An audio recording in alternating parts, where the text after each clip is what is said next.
Assalamualaikum warahmatullahi wabarakatuh. Waalaikumsalam warahmatullahi wabarakatuh. Alhamdulillahilladzi bi ni'matihi tatimmu shalihat wa bi fadlihi tatanazzalu khairat wal barakat.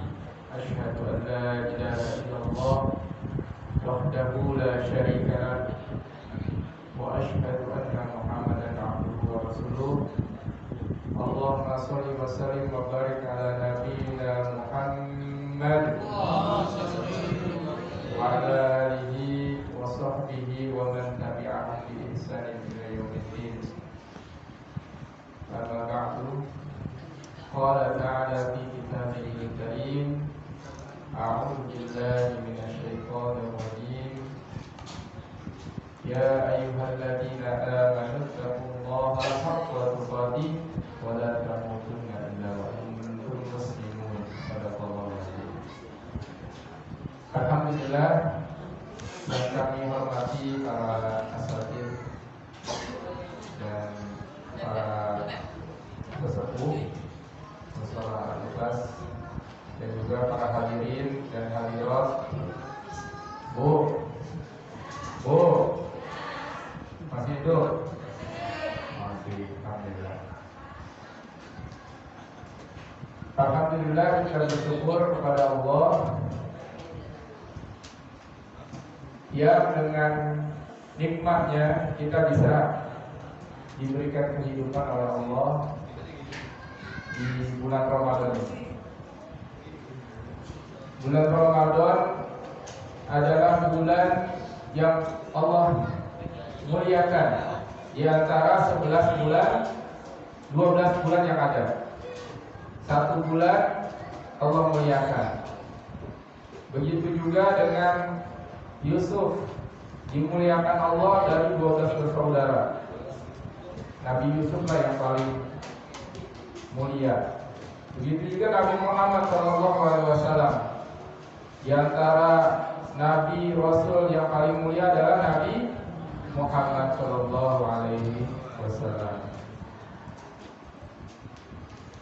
Kemuliaan ini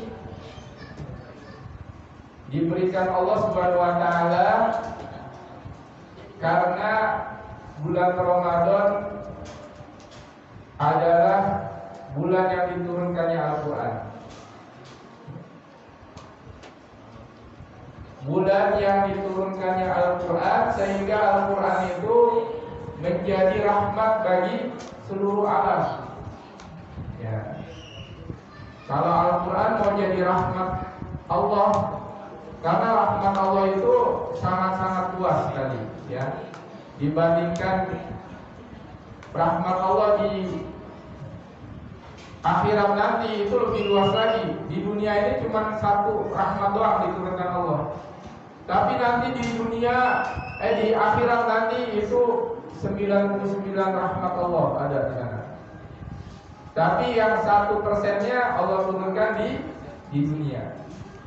Nah, kalau mau Al-Quran mau jadi rahmat Allah, itu ada 4. Ya. Yang pertama, ya, Al-Quran harus menjadi bacaan kita. Ya. Al-Quran harus menjadi bacaan kita. Kita harus mencontoh Rasulullah SAW. Rasulullah SAW belajar Al-Quran itu pertama kali di mana? Bu, di mana Rasulullah belajar Quran? Di Gua Hiro. Ya. Di Gua Hiro pertama kali wahyu turun. Adanya itu di Jabal Nur. Kalau kita pernah umroh ya, mudah-mudahan kita semua umroh haji nanti insya Allah ya. Ya. Itu Jabal Nur, wah terjal banget ya. Saya pernah lewatin aja ngelihatnya, wah udah Masya Allah ya. Apalagi Rasulullah ketika pertama kali umur 40 tahun belajar Quran ya, kata Jibril, Iqra ma'ana biqari. Iqra, ma'ana biqari. Karena apa? Rasulullah jawab jujur. Rasulullah orangnya jujur, aku nggak bisa baca. Karena Rasulullah nggak bisa baca tulisan. Pulang Rasulullah ketakutan, diselimutin sama Siti Khadijah. Ya Muhammad, kamu orangnya baik, kamu suka menyambung silaturahim, sono ngaji lagi. Tuh, istri yang solihah gitu, ya. Ada suaminya pulang kecapean, ya, diselimutin, dikasih kopi, dikasih teh, disuruh ngaji. Nah, itu istri solihah tuh, ya. Terus Rasulullah satu malam, dua malam terus dikatakan tidak bisa baca. Tapi kata Jibril, fa idza qara'nahu fattabi' Qur'ana. Ya, Allah Subhanahu wa taala berfirman di surah Al-Qiyamah, apabila kami bacakan kepadamu maka ikutin. Jadi tugasnya cuma ngikutin doang, bukan membaca seperti apa di mushaf ya. Kalau kita kan pakai mushaf. Tapi Rasulullah diberikan oleh Allah ya tidak bisa baca karena apa? Karena supaya orang-orang kafir itu gak menyangka bahwa Al-Quran itu ditulis sama Rasulullah. Jadi Allah menjaga sampai seperti itu gitunya ya. Jadi Rasulullah tidak dikasih bisa baca supaya apa? Al-Quran langsung dari Allah dibacakan. Fa idza qara'nahu fattabi' Qur'ana. Apabila kami bacakan kepadamu maka ikutinlah bacaannya. Akhirnya diikuti sama Rasulullah. Iqra bismi rabbikal ladzi khalaq. Terus sampai selesai. Akhirnya Rasulullah pulang. Terus, nah Al-Quran, cara Allah menjaga Al-Quran itu apa? Dengan hurufnya, Pak. Ya. Jadi dengan hurufnya. Karena apa?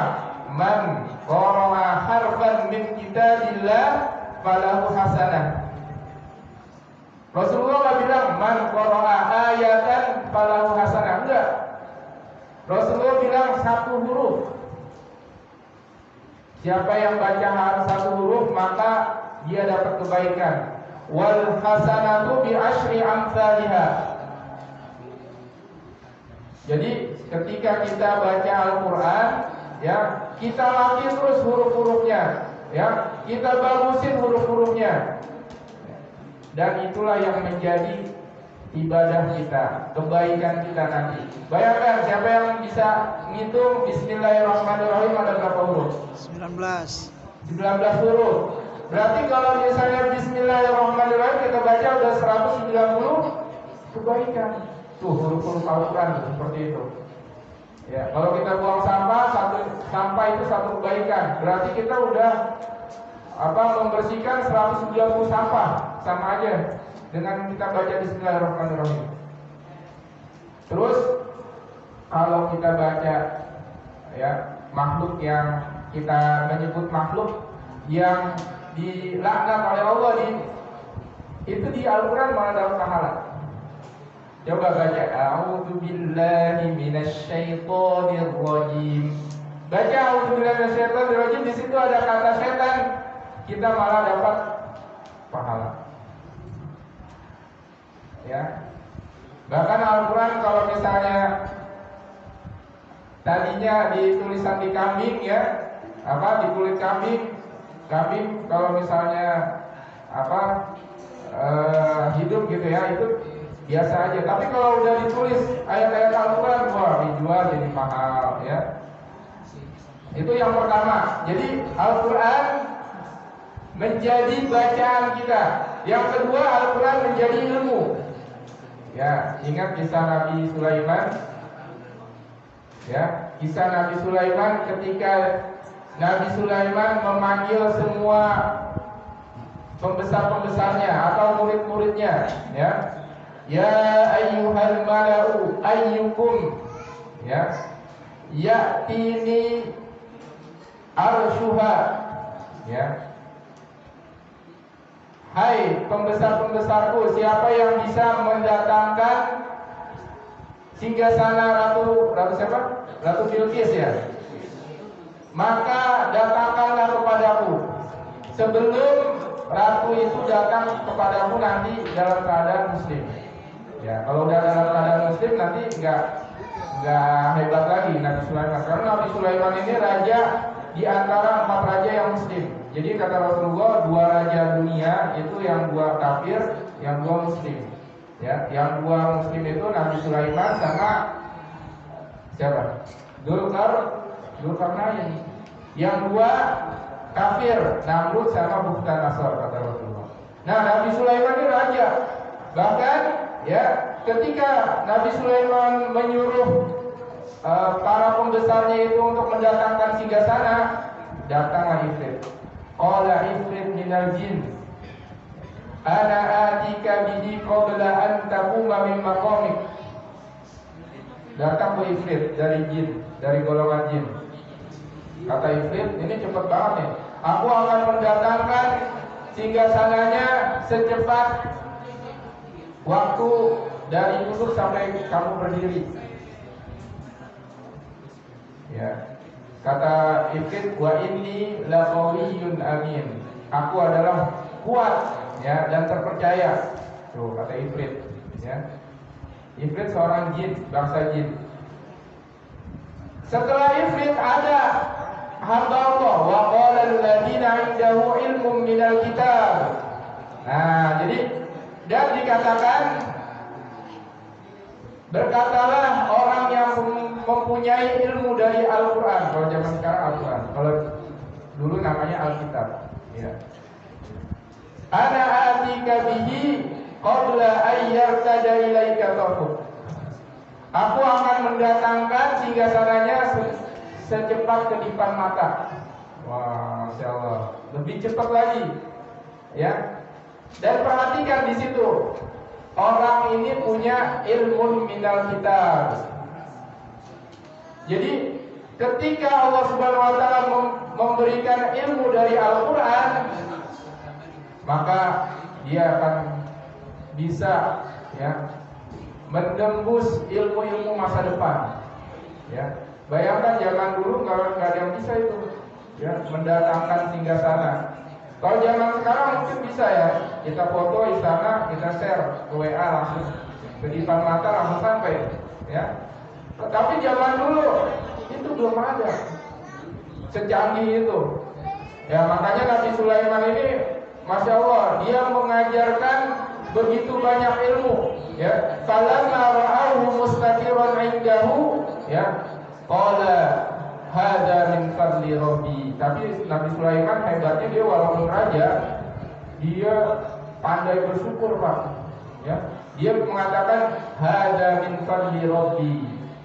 Ini adalah karunia Allah. Bayangkan kalau misalnya katakan Fir'aun ya, atau raja-raja yang sombong itu, dia kalau udah bisa mengendalikan jin sama mengendalikan orang-orang pintar itu, dia udah ngaku raja, udah ngaku nabi, udah ngaku Tuhan bahkan. Ya, kalau dia sehebat Nabi Sulaiman itu, tapi Nabi Sulaiman apa? Dia tetap rendah hati. Hada min fadli rabbi. Ini adalah karunia Allah. Liyabluwani aashkuru au akfur. Akfur ya. Dia menguji aku apakah aku bersyukur atau aku ingkar. Ya. Nah, jadi Nabi Sulaiman ini pandai-pandai sekali bersyukur. Dan ini dikatakan ketika Nabi Sulaiman menguasai ilmu. Nah, jadi Al-Quran ini harus menjadi ilmu. Caranya terus tadaburi Al-Quran. Ya, adakan kajian-kajian, ikuti kajian-kajian Al-Quran supaya Al-Quran itu tergali. Ya, kalau saya sampaikan mujizat Al-Quran ini satu malam jangan habis. Ya, kalau zaman dulu Rasulullah pernah meneliti itu bakteri kecil gitu ya. Ya, itu nggak mungkin Rasulullah. Tapi di Al-Quran sudah dikatakan, Inna Allah la yastahyi an yadriba mathalan ma ba'udatan fama fawqaha. Allah enggak malu membuat perumpamaan binatang sekecil nyamuk dan apa yang ada di atasnya. Fama fauqaha. Gak mungkin Rasulullah pakai alat gitu ya, meneliti di nyamuk ada binatang yang kecil lagi, namanya kutunya nyamuk gitu misalnya ya. Gak mungkin, tapi Al-Quran sudah mengabarkan 14 abad yang lalu ada binatang kecil seperti itu. Ya, itu tandanya Al-Quran bukan bikinan Rasulullah, tapi Al-Quran adalah mukjizat yang ketika dia dipelajari maka semua ilmu yang ada di dunia ini itu sudah ada di dalam Al-Quran. Dan yang ketiga, Al-Quran harus menjadi akhlak kita, ya. Karena Aisyah radhiyallahu anha ketika ditanya apa akhlak Rasulullah, kana khuluquhul Quran. Ya. Akhlaknya Rasulullah adalah Al-Quran. Ya. Bahkan hari ini kita puasa, itu kata Allah ya di dalam hadis qudsi, illa siyam. Atau kama qala Rasulullah sallallahu alaihi wasallam, semua ibadah itu Allah lipat gandakan ya sampai 10 sampai 700 kali lipat kecuali puasa. Wa ana ajzi bihi. Puasa itu akulah yang balas. Jadi puasa itu pahalanya enggak terbatas. Ya. Kata para ulama, kenapa para pahala ulama itu enggak terbatas? Karena di puasa itu ada kesabaran. Ya.